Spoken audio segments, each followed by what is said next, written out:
pagi hari ini kembali saya rindu untuk terus membekali Bapak Ibu sekalian dengan kebenaran firman Tuhan yang akan menolong kita untuk mempersiapkan kita bersama di akhir zaman ini dengan munculnya dan maraknya AI, Artificial Intelligence, bahasa Indonesianya apa? Kecerdasan buatan, ya, kecerdasan buatan.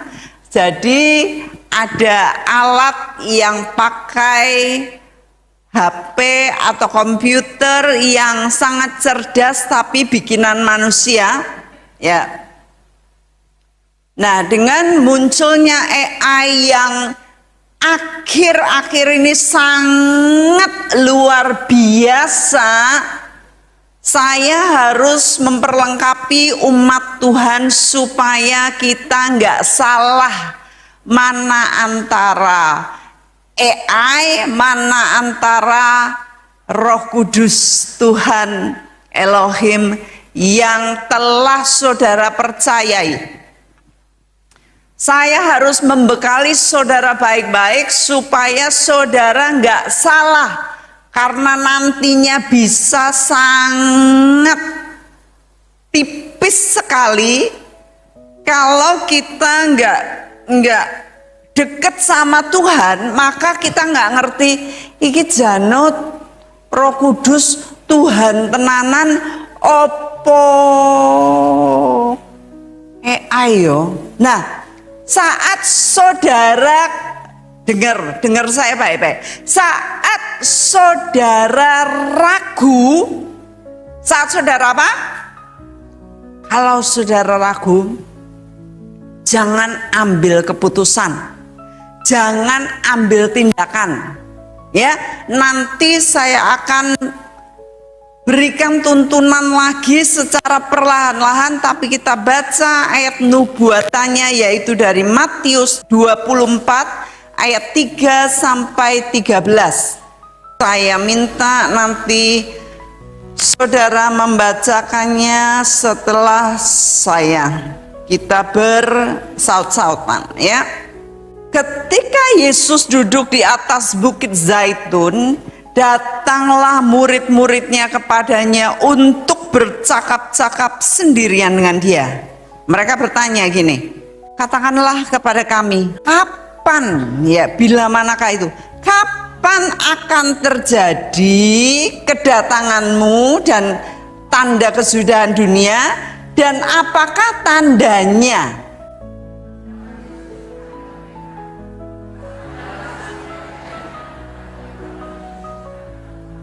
Nah, ini saudara diperingatkan, ya, waspada supaya saudara nggak tersesat. Jangan sampai ada orang yang nyesatin saudara.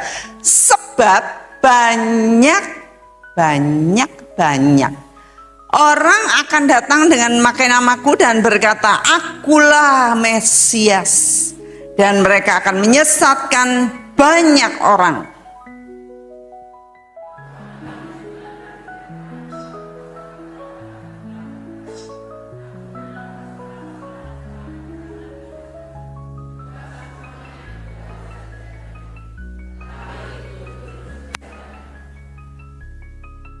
Sebab bangsa akan bangkit melawan bangsa dan kerajaan melawan kerajaan. Akan ada kelaparan. Saudara, ini bangsa sudah bangkit melawan bangsa, sudah peperangan sudah terjadi, ya. Dan kelaparan. Berikutnya tandanya adalah kelaparan, ya. Dan kelaparan lalu gempa bumi. Baru aja gempa bumi di mana? Di Jepang. Belum lama di Indonesia di mana? Ada di beberapa tempat, ya. Di berbagai tempat. Next.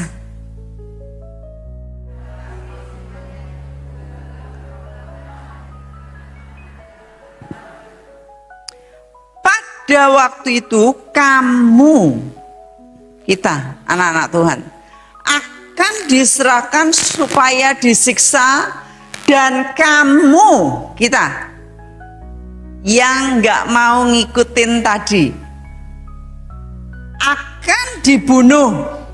Jangan takut saudara. Dan akan dibenci semua orang oleh karena namaku. Next.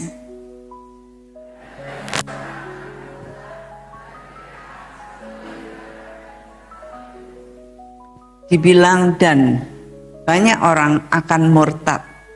Saya tahu bukan yang di sini.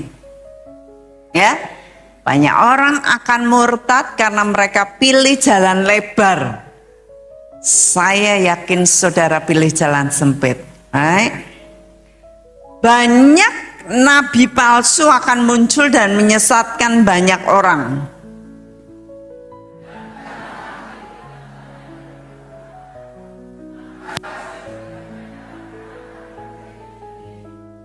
Tetapi bersama-sama orang yang bertahan sampai pada kesudahannya akan selamat. Lalu ayat 21 sampai 24. Sebab pada masa itu akan terjadi siksaan yang dahsyat, ngeri, seperti yang belum pernah terjadi sejak awal dunia. Nggak pernah terjadi, nggak tahu siksaannya kayak apa, tapi dikatakan dahsyat, nggak pernah terjadi sampai sekarang, dan yang tidak akan terjadi lagi. Next.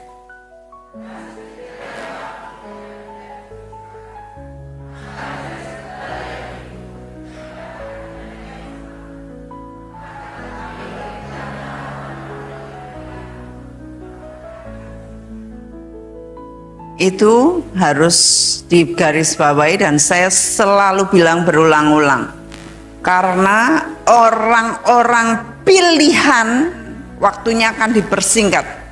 Pada waktu itu orang akan berkata kepada kamu, lihat Mesias ada di sini, atau Mesias ada di sana. Jangan kamu percaya. Nanti akan saya tunjukkan kenapa saudara nggak boleh percaya. Yang dikatakan ada tuh Yesus di sana muncul, Yesus di sana muncul. Saudara jangan percaya. Lalu sebab Mesias palsu dan nabi-nabi palsu, ya, ada Mesias palsu, ada nabi-nabi palsu, itu nanti akan muncul, dan mereka akan mengadakan mujizat-mujizat yang dahsyat dan tanda-tanda, sehingga ingat ya, sekiranya mungkin nabi-nabi itu yang palsu itu akan menyesatkan orang pilihan, tapi di sini tidak ada.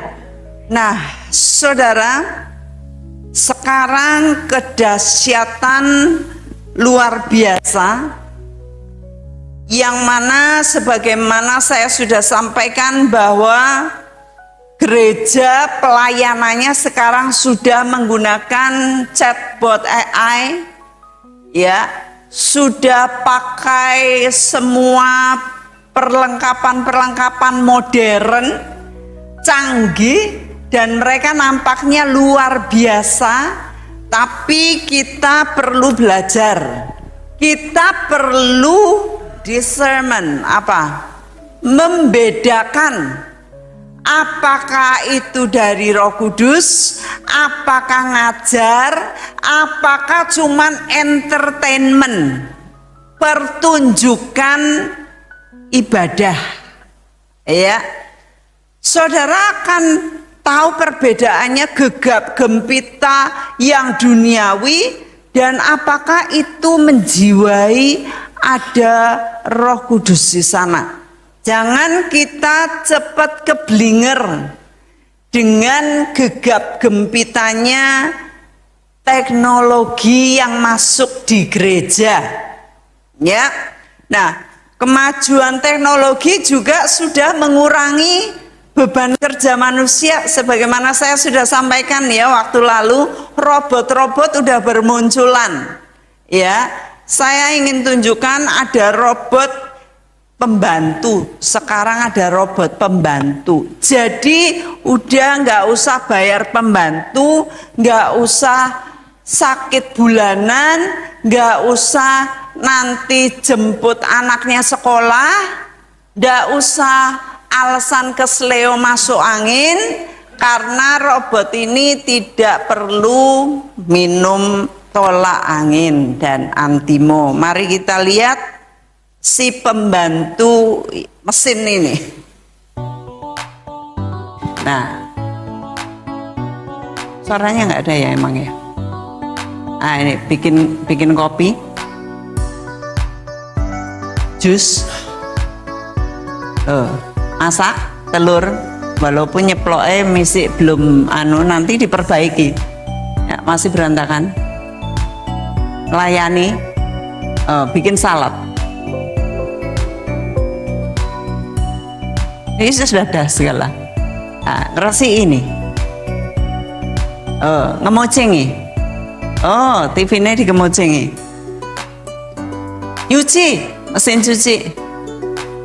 Loh, pintere ngeringkan. Loh, ngosek WC. Ya ampun. Apalagi? Oh, nyuci di wastafel. Nyuci apa ini, peralatan cuci tangan lagi dia. Dia pakai sabun cuci tangan. Ini belum cuci muka. Tidak perlu cuci muka. Irit saudara, ya irit. Dan kerjanya tidak pakai tidur. Kita tidur, kita suruh dia kerja. Yuk diajarin. Kamu potong rumput, kamu cabut itu tanaman itu liar, kamu ngepel gereja, kamu nyuci karpet, ya, ayo cari kutunya kucing. Nah, dia bisa segalanya. Saudara, kalau China bikin ya, nanti bisa nyebar seluruh dunia. Sekarang harganya masih agak mahal. Nanti lama-lama kan turun. China kan bisa bikin yang murah-murah kan ya. Nanti bisa. Nah kemarinnya kan yang masih konslet ya, nari-nari lagi melayani, tiba-tiba mecahin. Dandani sih. Manusia ya, pembantu ya bisa konslet toh saudara ya. Ya bisa konslet. Nggak hanya robot aja, manusia bisa konslet, apalagi robot ya, nggak apa-apa lah ya. Nah, itulah kecanggihan saat ini yang terjadi, sudah mulai terjadi. Orang-orang sudah mulai pesen, saudara. Udah mulai pesen. Banyak dikirimkan. Wah, mempermudah, memperingan kehidupan. Nah, sebenarnya secara keseluruhan ya, tujuan mereka, tujuan manusia itu menggunakan teknologi ini untuk kebaikan, ya toh, untuk kebaikan, awalnya untuk kebaikan, ya. Tapi ada musuh rohani yang mempergunakan ini untuk memberontak, membuat manusia berontak terhadap Tuhan.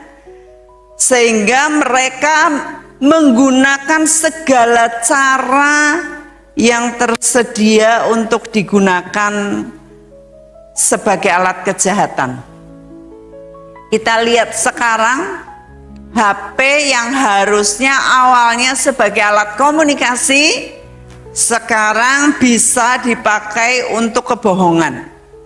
Banyak orang udah kehilangan uang di mana-mana ya, di Indonesia nih sudah kehilangan uang. Nah, sekarang mereka penipuan itu luar biasa marak, ngeri banget.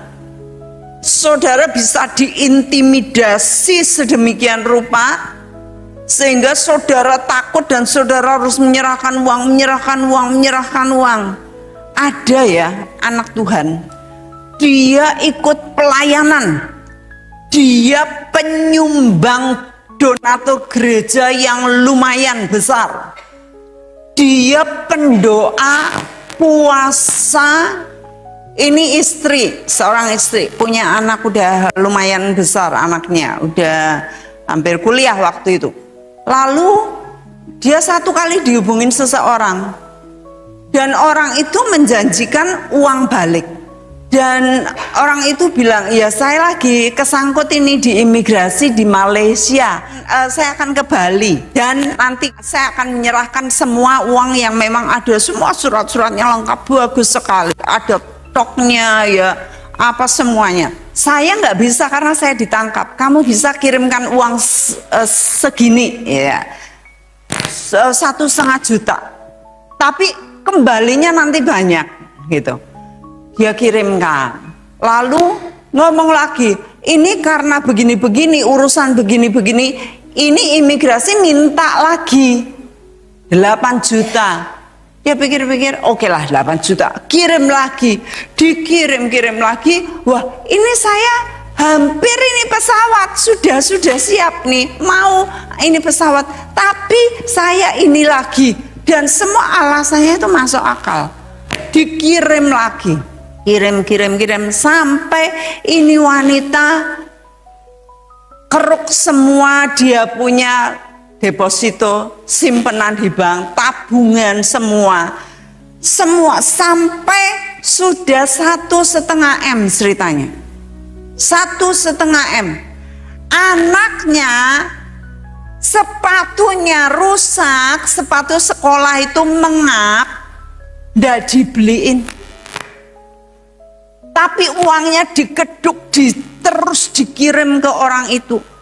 Ngomong lagi, ya saya ini saat ini sudah di Bali. Kita akan ketemu nanti di Jakarta ya. Saya di Bali. Ini tadi gini, saya butuh ini. Semua orang sudah ngomong ini Bu ini. Itu bohong Bu. Dalam nama Yesus gak mungkin bohong. Tuhan tidak akan mungkin mencelakakan orang benar. Saya pasti dilindungi. Pendetanya sudah ngomong, Bu, tolonglah berhenti. Gak mungkin Pak, saya pasti ini uang dapat. Gak mungkin Tuhan tahan. Gak mungkin orang benar itu ditipu. Terus saya sudah ngomongin, udah itu uang hilang sudahlah. Gak usah direken. Tapi jangan nambah, terus nambah. Firman Tuhan mengatakan, sekiranya mungkin orang benar akan disesatkan. Saudara, waktu lalu saya pernah ngomong tentang Surabaya. Surabaya itu pakai drone ya, pakai drone itu alat yang waktu minggu lalu saya kasih contoh di China itu sudah pengiriman udah nggak pakai Gojek ya, karena udah di udara. Di antaranya pakai alat namanya drone. Nah, Surabaya ini sudah drone-nya, pertunjukan drone-nya masuk MUI. Ya, mari kita lihat Surabaya drone yang luar biasa sampai orang pada datang, orang pada wah ngerekam. Ya, ini dia.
Ya, saudara, ini keluar biasaan alat-alat canggih yang sekarang mulai bermunculan di dunia ini. Dan Surabaya sudah menitis drone. Itu drone banyak sekali. Ada lagi di China itu, di China udah biasa. Di Indonesia baru muncul itu masuk MUI. Di China itu udah biasa. Orang lamar sekarang pakai drone. Ya, orang lamar itu wah, cincinnya gede, lalu bunganya gede banget, lalu nampak mereka kayak mereka berdua, mereka pelukan.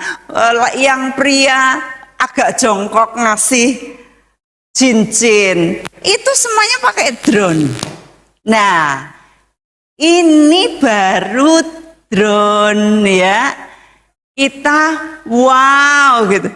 Orang Surabaya wow banget lihat ini. Tetapi orang sana ya sudah mempersiapkan yang namanya proyek Blue Beam yang saya sampaikan. Proyek Blue Beam, jangan lupa ya, proyek BB Blue Beam. Nah, kita akan lihat proyek Blue Beam untuk apa saja. Indonesia ini akan digiring kemana? Sangat mengerikan sekali bahwa ini loh, sudah seperti ini. Mari kita lihat lagi. Akhir-akhir ini, langit kita dipenuhi penampakan aneh. Benda terbang misterius, cahaya tak biasa, bahkan siluet raksasa yang menyerupai sosok manusia. Sebagian orang bilang ini hanya editan. Ada yang menyebutnya pareidolia, ilusi otak yang salah mengenali bentuk, atau sekedar ilusi optik biasa. Namun, pertanyaannya, jika memang hanya kebetulan, mengapa begitu banyak kesaksian muncul dari masyarakat di berbagai belahan dunia? Apa sebenarnya yang sedang terjadi di langit kita? Disinilah teori Project Blue Beam muncul. Konsep ini pertama kali dipopulerkan tahun 1990-an oleh Sergei Monat, seorang jurnalis investigasi asal Kanada. Ia mengklaim ada sebuah rencana rahasia global menggunakan teknologi hologram super canggih. Teknologi itu diyakini mampu memproyeksikan gambar apapun ke langit, dari UFO, fenomena cahaya, seperti itu, hingga sosok Tuhan dari berbagai agama. Nah, nanti tujuannya berbagai agama. Ada beberapa lapisan. Pertama, mengguncang iman manusia, membuat seolah-olah Tuhan turun dari langit. Kedua, seolah Tuhan turun dari langit, baru, menciptakan apa? Agama baru tunggal. Dan yang ketiga, membawa New World Order, sebuah tatanan global baru, di mana kepercayaan, tatanan politik, bahkan kebebasan manusia bisa bumi baru, tatanan dunia baru. Saat melihat fenomena aneh di langit, jangan terjadi. Nah, ini kayaknya nanti rapture, tapi ini semuanya Blue Beam ya. Itu hanya nah, ada UFO, UFO. Paling penting adalah kita harus selalu memiliki tapi nantinya Blue Beam semua oleh ilusi, mirip banget maupun propaganda yang mungkin sengaja dimainkan. Ilusinya bikin takut kita, bikin takut anak Tuhan. Nanti nampak beneran. Tapi saudara harus siap waspada, jangan sampai kita ketipu. Kita lihat yang sudah diproyeksikan nampak seperti Tuhan Yesus. Ini muncul di mana-mana. Udah muncul dan orang mulai wah, Tuhan Yesus muncul. Mulai di video. Mari kita lihat. Oh, blessed Jesus. Nah, seperti itu.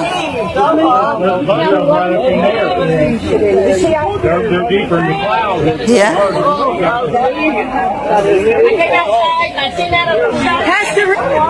Untung saya udah ngasih tahu saudara dulu. Saya udah mengedukasi saudara. Hallelujah. Saudara, kalau Yesus datang, kita langsung tahu, hati kita langsung nyambung, langsung ada damai. Ya. Ini heboh di berbagai tempat, mirip sekali. Wah, seperti malaikat Tuhan katanya.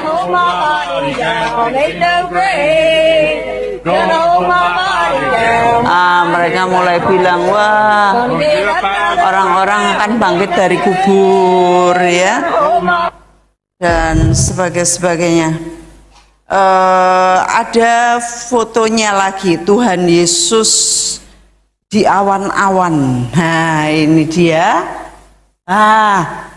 Lo persis gak sih saudara? Ya kan? Persis, nanti tiba-tiba Tuhan turun tuh. Tuhan turun, kendaraannya awan. Nanti tiba-tiba di sana, loh, wis ning Mojo Songo. Oh. Lah bergerak sampai Karanganyari. Wah. Wis tekan Blotongan. Wis tekan Waduk Cengklik. Baki. Iya.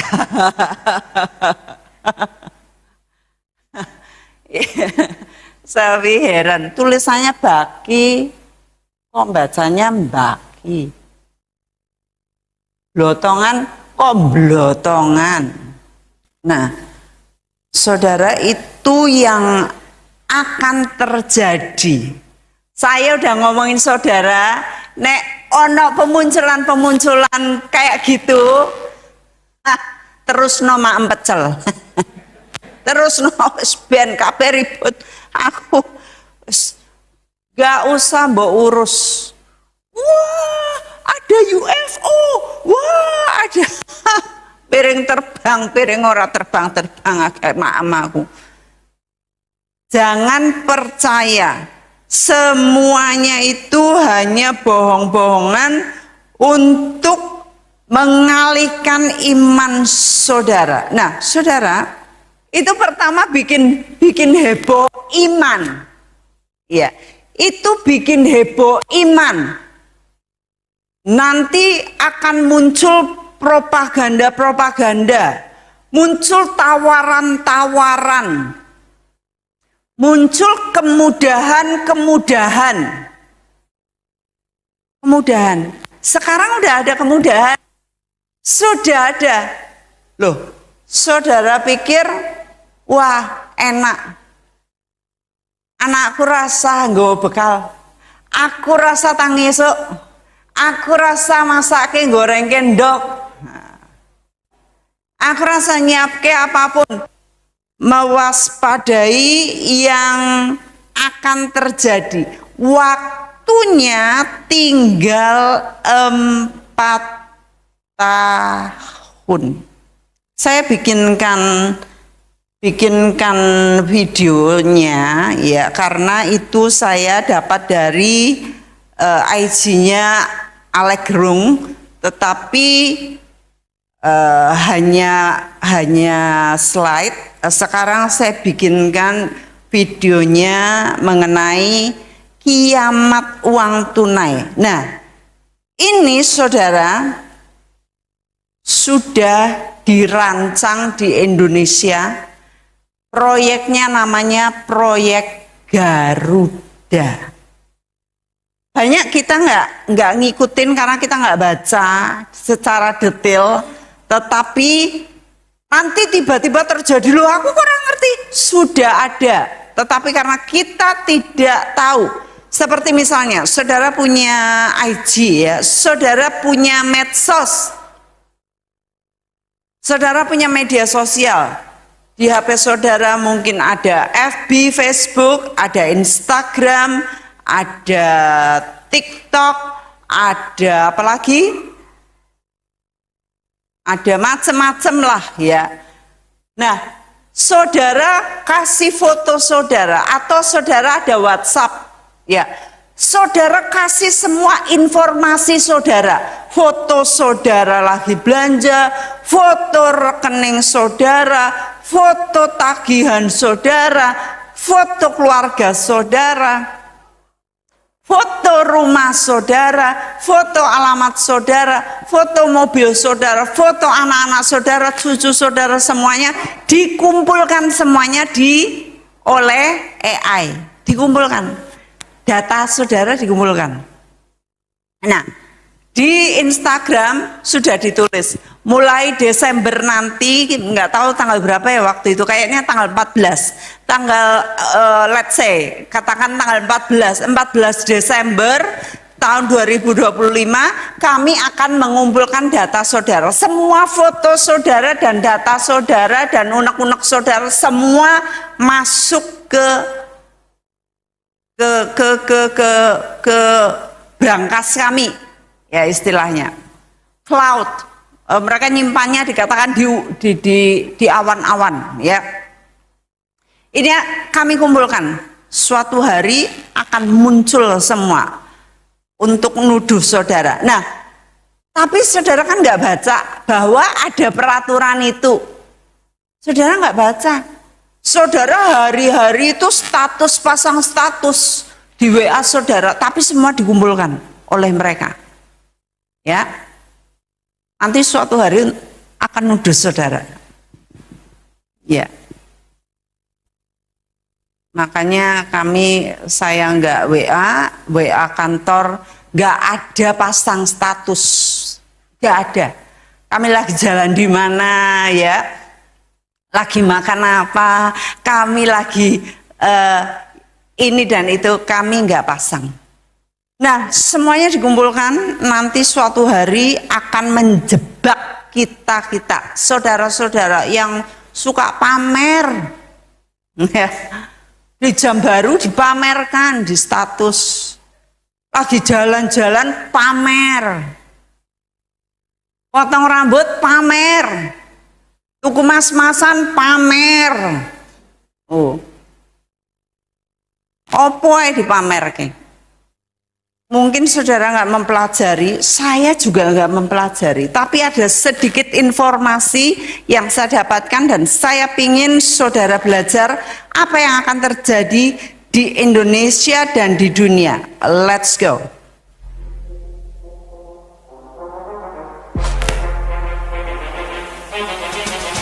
Proyek Garuda sudah resmi akan mengembangkan uang digital, bukan uang kertas, ya. Yang terjadi, ya ini karena cepat sekali ya.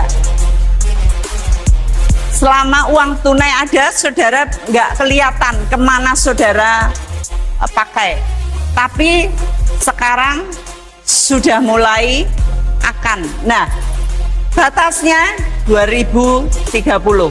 Indonesia sudah tanda tangan MBG, bagian dari itu dia.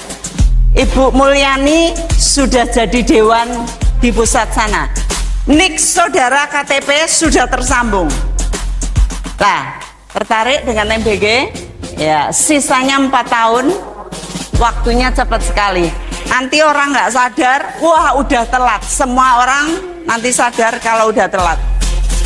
Kita harus sadar, bekali sekarang lebih dini sistem global dan macam-macam. Waktunya kita untuk buka mata. Ya. Sekali lagi saya ingin sampaikan nih. Tahapnya sudah selesai. Antar bank seluruh dunia sudah selesai tahapannya 2024. Sudah selesai, udah tanda tangan, ya. Mulai nantinya tahap kedua perluasan ke pasar keuangan. Tanda tangannya sudah, tinggal bank-bank disosialisasi. Saudara nggak bisa persembahan, saudara nggak bisa persembahan keliling lagi sekarang. Nantinya sosialisasinya 2027 sampai 2028. Nggak ada persembahan keliling. Saudara udah pakai QRIS atau pakai OVO atau nanti apa, semua supaya terdeteksi. Saudara belanja nanti nggak laku. Uang cash, uang tunai nggak laku. Sekarang saudara ke kafe-kafe mau bayar tunai, maaf nggak bisa. Bisanya pakai tag langsung. pakai HP saudara. Nanti 2027 sampai 2028 sosialisasi dalam 2 tahun itu nggak ada uang tunai. Supaya kelihatan, wah saudara ini uangnya ngalir kemana?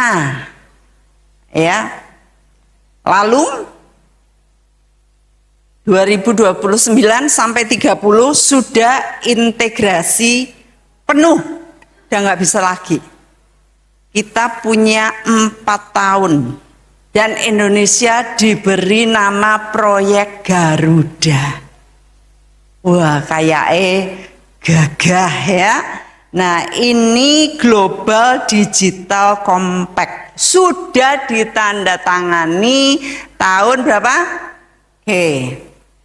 Nah, yang mereka andalkan adalah saudara nggak pernah baca. Saudara nggak pernah mempertanyakan, jano nggopo toh, jano nggopo. Nek misalnya saudara bilang jano nggopo, cuman saudara satu tok, saudara nggak direwes, saudara akan diremehkan.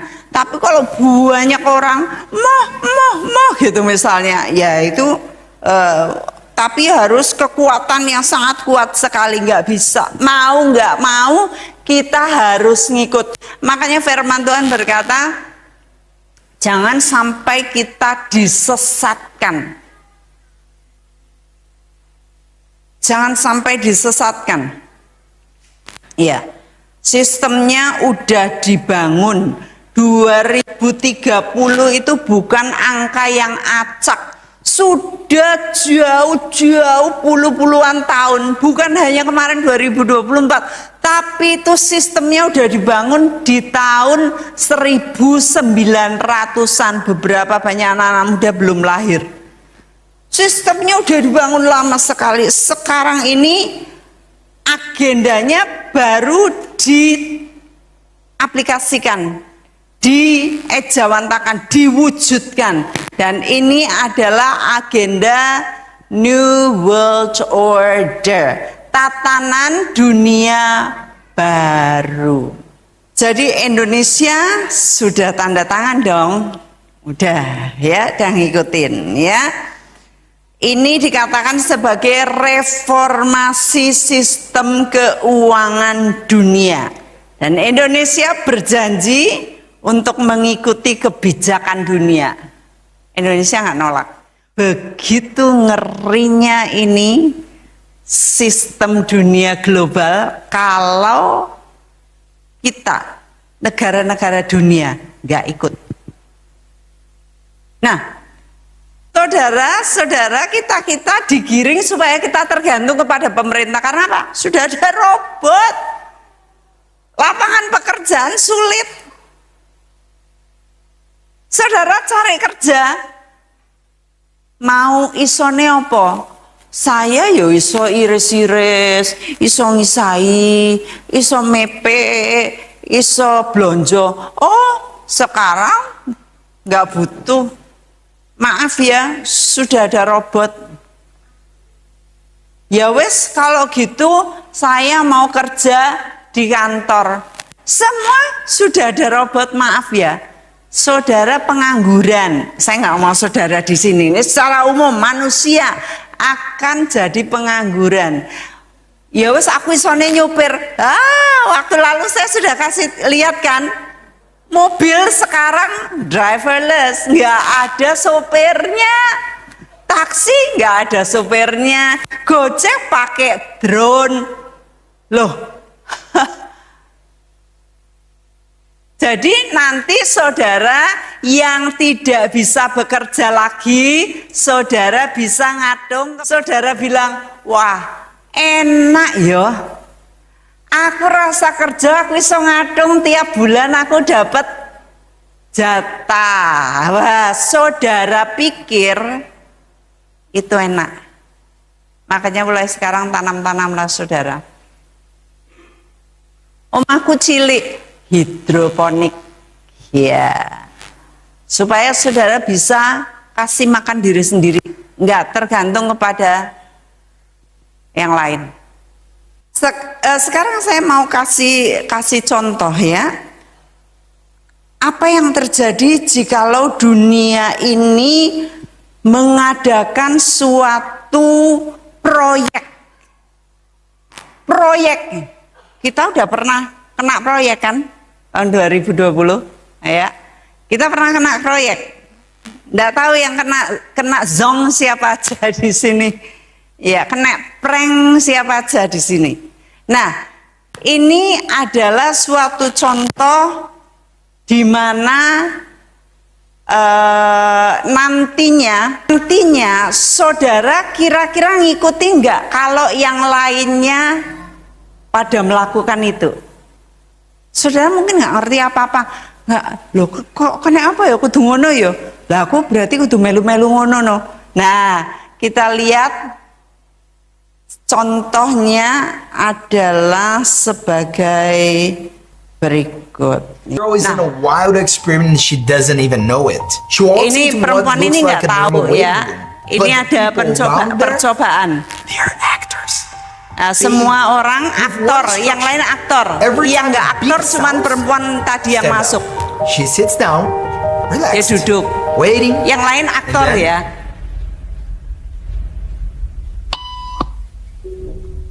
Ada suara. Ding.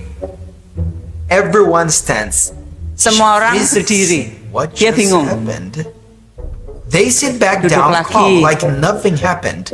Seperti She's nggak ada confused, sesuatu yang terjadi. but Dia no bingung one's nih, sampai ini bingung. Tapi nggak ada yang ceritain Always stand kenapa again. harus berdiri. Same blank face. She tense now, like what's going on? Uncertain. Kenapa sih? Watch. Yang lain berdiri. Mulai She dia stands pun too. akhirnya Hesitant. berdiri. But she couldn't handle being the only one sitting anymore. Now, here's where it Karena gets dia wild. satu-satunya One perempuan by yang biasanya one, duduk. the actors Ya. leave. She still stands. Nah, even sekarang with aktor-aktornya fewer pada pergi. Tinggal people. dia. Eventually, she's alone. Tinggal dia ya. Guess what? Nah, apa yang terjadi? Stands again. Kalau bunyi By dia pun berdiri herself. lagi. Then a new guy walks Nah. in. Real participant, not an actor. Ini No juga clue bukan what's aktor, happening. dia orang baru. Dia nggak ngerti apa-apa kan? He stares at her, confused. Dia bingung. Kenapa kamu berdiri? Nggak tahu. Karena yang lain juga He berdiri. processes this, makes zero sense. Guess Apa what? sih? Akhirnya dia ikut Stands. berdiri. See the pattern? You are standing for beeps right now, and you don't even realize it.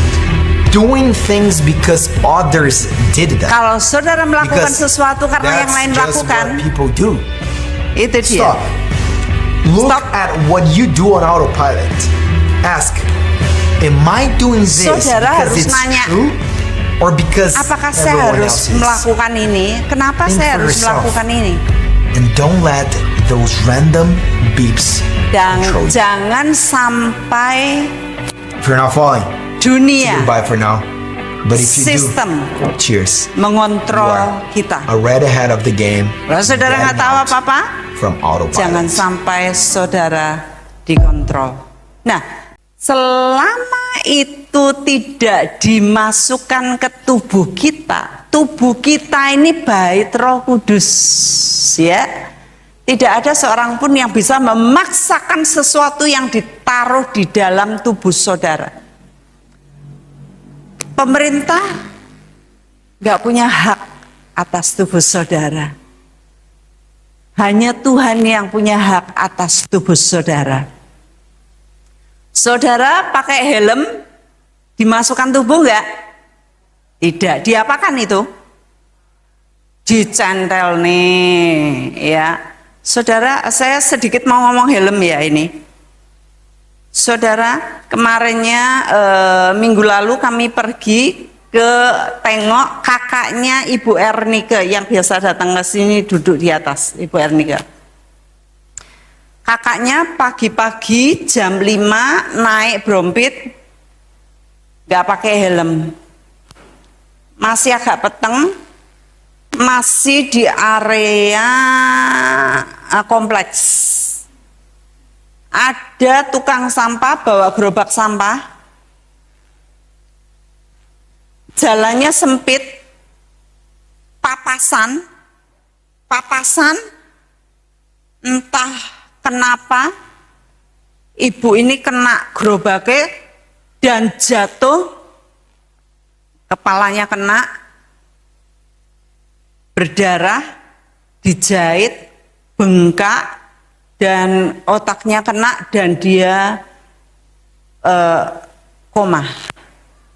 Tidak hanya itu, kakinya kena gerobaknya atau kena apanya, sampai akhirnya demam tinggi, kakinya membusuk dan harus jarinya diamputasi, dipotong. Saya ngomongin saudara, helm. Demi kebaikan saudara. Tapi kalau saudara ngeyel, ya itu tanggung jawab saudara. Nah, tadi ngomong tentang bagus ya. Sebelum itu, helm itu dimasukkan tubuh kita enggak? Cuman dipakai. Kalau pakai jangan mau dicantelke, diikat, set, dimasukkan supaya kenceng ya. Nah, nantinya akan ada pemaksaan yang dimasukkan dalam tubuh saudara. Tapi saya sudah ngomong dulu sama saudara. Bahkan waktu Petrus disiksa untuk tidak boleh memberitakan firman Tuhan, Petrus berkata begini, saudara akan melihat orang lain, loh, wong liya seperti tadi ngadeg. Loh, sebenarnya kenapa? Harus berdiri. Mau nggak mau, saudara ikut berdiri. Nanti kamu nggak bisa membeli dan menjual, saudara akhirnya ikut. Nanti kamu nggak bisa masuk mall, saudara ikut. Nanti kamu nggak bisa naik kereta, saudara ikut. Nanti kamu nggak bisa dagang, terus piye maeme, saudara ikut. Hati-hati. Saya sudah ngomongin berulang kali. Kiranya saudara semua berjaga, waspada, jangan seperti firman Tuhan katakan, bahkan orang-orang pilihan akan disesatkan. Mari kita tunduk kepala. Bapa, kami menyerahkan firman yang kau urapi ini, sebagaimana hamba bersiap untuk mereka, menjagai mereka, agar tidak ada seorang pun disesatkan, agar tidak ada seorang pun tergelincir. Dengan berubahnya zaman, dengan munculnya teknologi-teknologi yang sangat canggih, hamba berdoa supaya jiwa-jiwa ini Engkau lindungi, dan dengan keteguhan hati mereka hanya berpegang kepada firman saja, bukan takut kepada ancaman. Dan firman Tuhan sudah memprediksi banyak orang akan murtad demi kesenangan diri mereka, demi ketakutan akan masa depan mereka. Padahal Tuhan melindungi orang benar, orang yang duduk dalam lindungan yang maha tinggi dan bermalam dalam naungan yang maha kuasa akan berkata kepada Yahweh, Tuhan kau perlindunganku, kau kubu pertahananku, Elohim yang kupercayai. Sungguh dialah yang akan melepaskan kau dari jerat apapun juga, dari penyakit sampar yang busuk yang akan dilepaskan lagi di dunia, pandemi yang lebih besar lagi. Sungguh Dia akan menjaga engkau, dengan kepaknya Dia akan menudungi engkau, di bawah sayapnya engkau akan berlindung. Kesetiaannya ialah perisai dan pagar tembok. Engkau tidak perlu takut terhadap kedahsyatan kegelapan yang akan terjadi di dunia. terhadap penyakit yang menular, yang bergerak di dalam gelap, yang mengamuk di waktu petang. Walaupun 1000 orang rebah di sisimu dan 10.000 di sebelah kananmu, tetapi jangan takut, karena itu tidak akan menimpa engkau. Engkau hanya nantinya menontonnya dengan matamu sendiri dan melihat pembalasan terhadap orang-orang fasik, sebab Tuhan ialah perlindunganmu. Yang maha tinggi telah kau buat tempat perteduhanmu. Sungguh hatinya melekat kepadaku, kata Tuhan, maka aku akan meluputkan engkau, aku akan membentengi engkau, sebab engkau mengenal namaku. Bila engkau berseru kepadaku, aku akan menjawab, kata Tuhan. Aku akan menyertai engkau dari dalam kesesakan, aku akan meluputkan engkau, dan aku akan memuliakan engkau. Dengan panjang umur akan kukenyangkan engkau, dan akan kuperlihatkan kepadamu keselamatan yang daripadaku. Terima kasih untuk janji-janjimu yang kami pegang. Janjimu seperti perak yang teruji, 7 kali dimurnikan dalam dapur peleburan di tanah.